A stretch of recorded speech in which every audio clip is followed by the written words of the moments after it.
Bem, meus caros amigos, amigas, leitores, internautas da Gazeta do Paraná e do nosso Gcast e do nosso site o Ponto G. Olhem, é assustador, mas não é nenhuma novidade. Mas, repito, é assustador o tamanho do roubo praticado no pagamento das aposentadorias e benefícios do INSS à população, principalmente mais pobre, mais necessitada dessa aposentadoria, desse auxílio.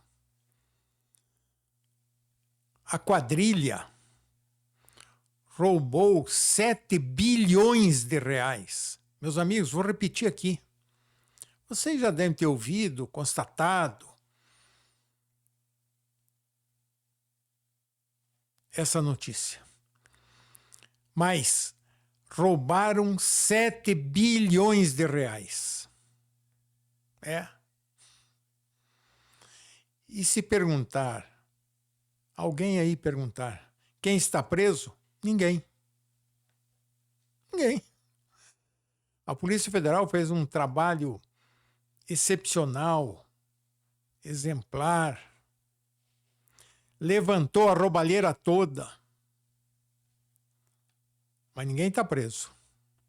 Ao contrário, aparecem ainda os marginais querendo dar explicação, explicando o inexplicável. Roubaram e agora vamos dizer, não foi bem assim, é preciso investigar e a investigação demora. A investigação administrativa, interna, dentro do INSS. Por quê? Porque a quadrilha implantou-se lá dentro. A quadrilha cooptou funcionários, diretores, até o presidente do INSS. E pagava propina. Roubaram 7 bilhões. Dinheiro esse que faz uma falta imensa, tremenda aos aposentados, aos pensionistas. Alguém dizer, sei lá, 40 reais. 40 reais para quem muitas vezes não tem como comprar o pão, um remédio que precisa e que não encontra nessa mentirosa farmácia do governo aí, porque é só propaganda, publicidade, as pessoas precisam do remédio, vão lá, nunca tem o remédio. 40 reais, 20 reais, 50 reais, as importâncias que eles roubavam de cada aposentadoria ou de cada benefício, faz falta. Faz falta. É lamentável nós vermos pessoas precisando de um remédio e não terem o pouco dinheiro para comprá-lo. E estas mesmas pessoas, durante anos, foram roubados por essa quadrilha. Bem, a Polícia Federal investigou, está investigando, certamente vai indiciar, se já não indiciou, o Ministério Público precisa denunciá-los, mas antes de mais nada, é preciso colocar essa gente na cadeia. E aí vem uma história, não, prenderam lá, apreenderam, aliás, tantos milhões, mais carros, mais isso, mais aquilo, propriedades, tá lá. Mas vai somar tudo isso? Dá realmente alguns milhões, mas não chega nem nenhum bilhão dos 7 que eles roubaram. E essa história daquele ministro que está aí dando satisfações, entre aspas, dizendo que tomou conhecimento, mandou apurar, mas demora. O processo é muito burocrático, demora.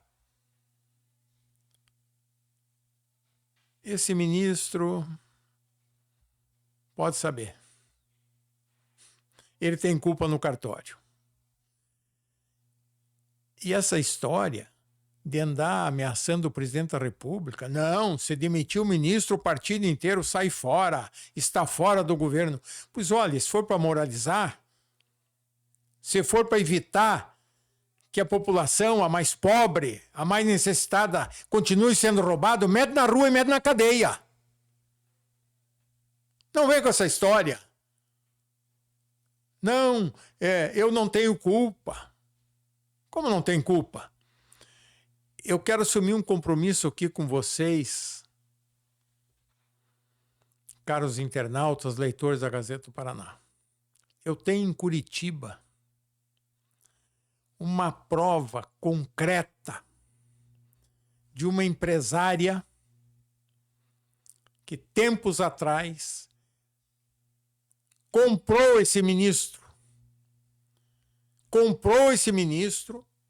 dizendo, inclusive, que havia levado uma mala para ele com 300 mil reais para comprar uma decisão dele lá num caso de um sindicato. Já tem sindicato pelo meio aí também. Eu vou trazer para vocês, assumo esse compromisso. Podem me cobrar. Eu tenho este documento, vou exibi-lo para vocês. E esse sujeito continua ministro. E ainda manda lá os seus asseclas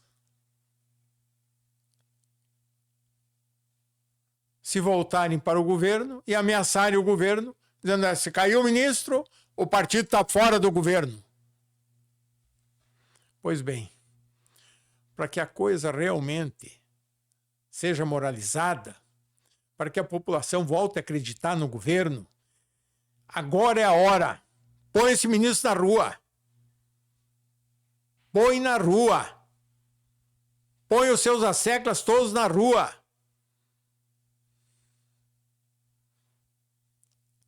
E coloque na cadeia os ladrões. Não interessa quem é o ladrão. Roubou o dinheiro da população mais pobre do país, dos aposentados, dos velhinhos. Roubou o dinheiro, esse dinheiro, principalmente, esse dinheiro, tem que ir para a cadeia um ladrão desses. Vagabundo. Ou a nação vai ficar aí estupefata, ouvindo desculpas, ouvindo arranjos, um cobrindo o outro. O ministro da Justiça, Lewandowski, disse que não vai descansar enquanto não pusesse ladrões na cadeia. Mas, ministro, é isso mesmo. Agora tem que ser logo. Porque daqui a pouco não tem mais ladrão nenhum por aí. Tem que ser logo. Tem que prender essa gente logo. Vejam aqui. Eu acabei de mencionar aqui que os R$40, R$20, R$50 que eles roubavam todo mês de milhares de aposentadorias no país, faz falta. Sim, para pessoas comprarem um remédio, comprarem 1 quilo de pão, o alimento necessário de todos os dias. Faz falta. Quem ganha lá 1.000 e poucos reais por mês, roubam dele todo mês R$40. Veja o que isso representa na vida dele, na sobrevivência dele. E o pior de tudo é o seguinte: a quadrilha roubando o INSS. O INSS não atendendo como deveria atender na forma da lei aqueles que buscam o seu direito nesse instituto.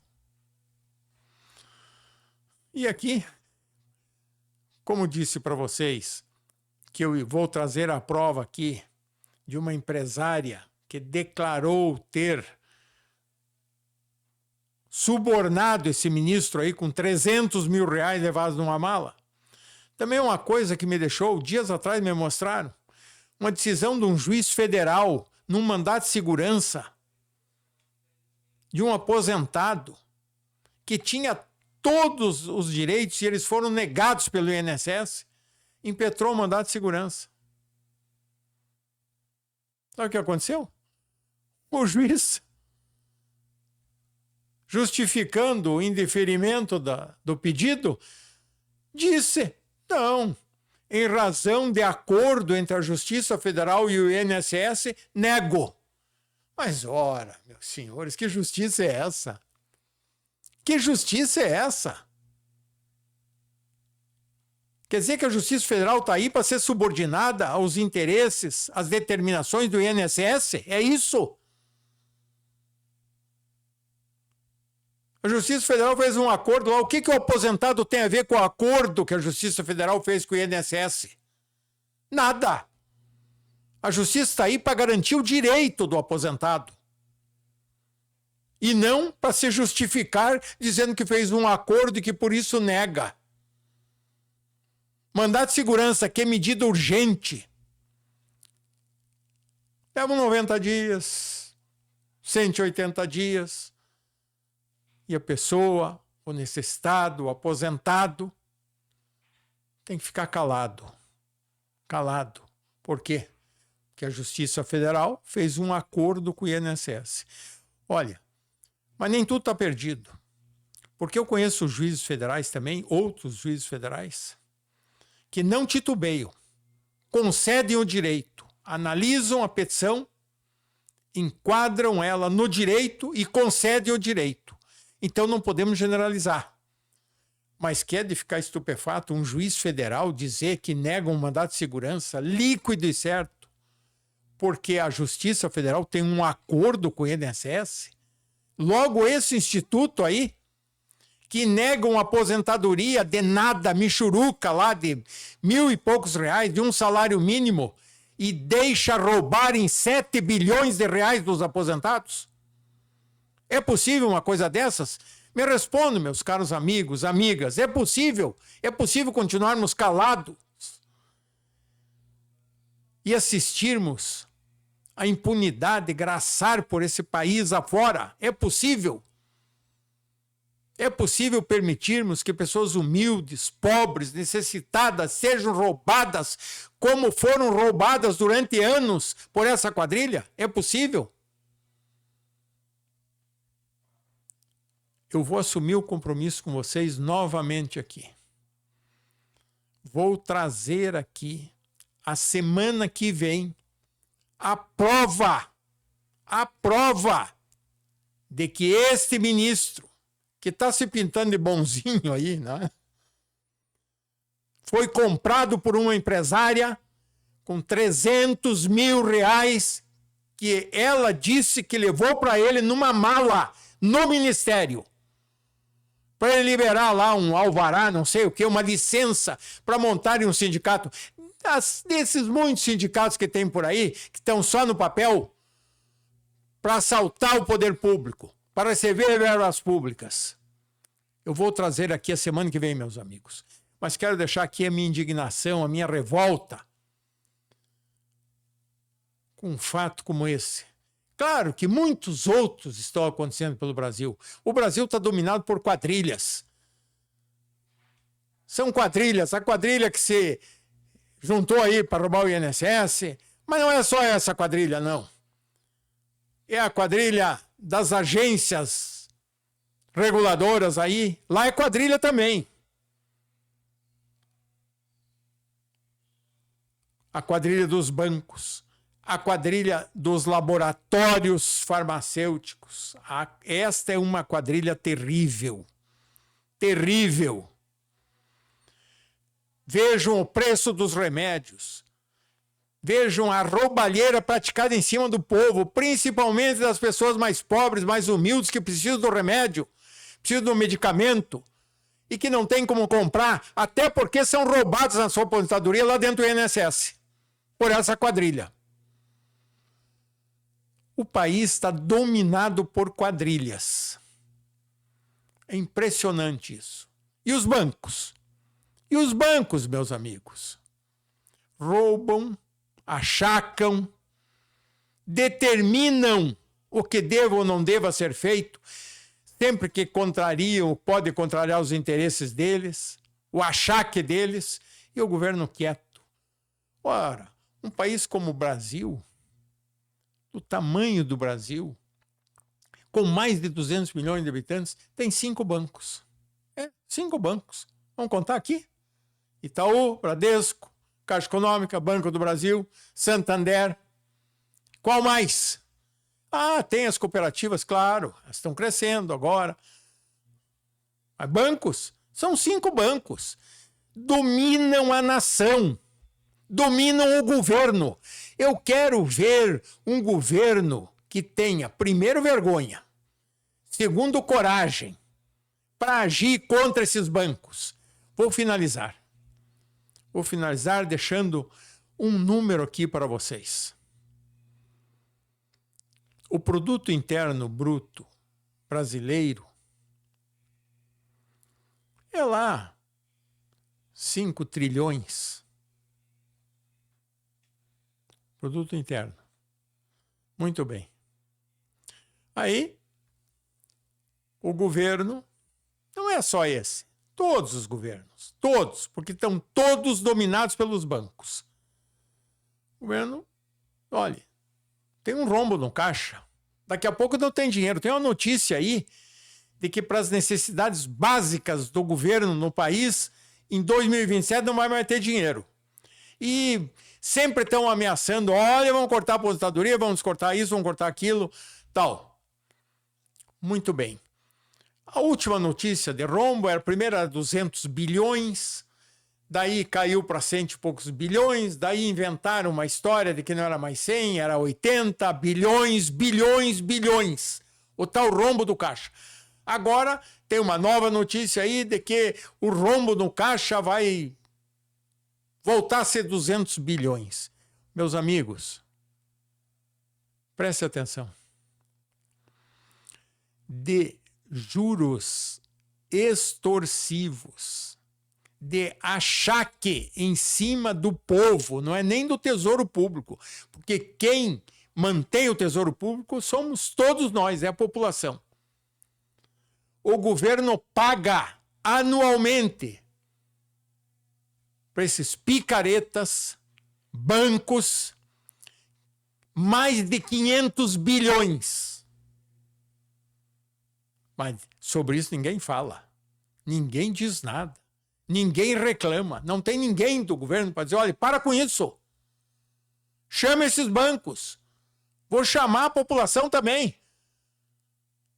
Não é possível o país continuar sendo achacado da forma com que vem sendo ao longo da sua história. Dominado por banqueiros, por agiotas. E ninguém fala nada. Falam ali o rombo no caixa. 80 bilhões, 100 bilhões, 200 bilhões, cai para 120 bilhões. A conversa é essa. E vai faltar dinheiro para as necessidades básicas. Estão ameaçando até, olha, vai faltar dinheiro até para a aposentadoria. Claro, desse jeito, se você somar o achaque dos bancos com o roubo da quadrilha no INSS, é capaz mesmo. Mas o país é muito rico, muito forte, a população muito trabalhadora. E isso nunca vai acontecer. Mas, para que não aconteça, é preciso estancarmos essa sangria que os bancos e essas quadrilhas praticam. Imaginem, 500 bilhões de reais pagos de juro todo ano, mais de 500 bilhões, para essa quadrilha dos bancos. 5 bancos, 6 bancos aí. Aí alguém dizer, mas então abram mais bancos. Claro, claro. Nova York, por exemplo, tem 17 mil bancos. Imagine a concorrência. Por isso que o juro é desse tamanho. A atividade econômica se desenvolve. Não é? Claro, é preciso mais bancos. Mas sabe o que acontece? Quem autoriza depois total estudo, sempre tem estudos, pareceres, não sei mais o que lá, é o presidente da República. E qual é o presidente da República? Com coragem, com determinação, está disposto a enfrentar essa gente? Claro, se ele estiver sozinho, eles trucidam ele. Eles acabam com ele. Eles caçam ele. Eles prendem ele. Agora, se a população estiver do lado, e para isso é preciso que o presidente conte a verdade para a população, mostra esses números, aí não tem banco, não tem banqueiro que vai enfrentar o poder nesse país. Mas enquanto tiver desse jeito, meus amigos, o pobre, o aposentado, o idoso, a idosa, estarão sempre sujeitos a serem vítimas todos os dias da quadrilha dos laboratórios, da quadrilha dos bancos, da quadrilha dos ladrões do INSS, e a coisa vai ficando por aí mesmo. Obrigado, até uma próxima oportunidade.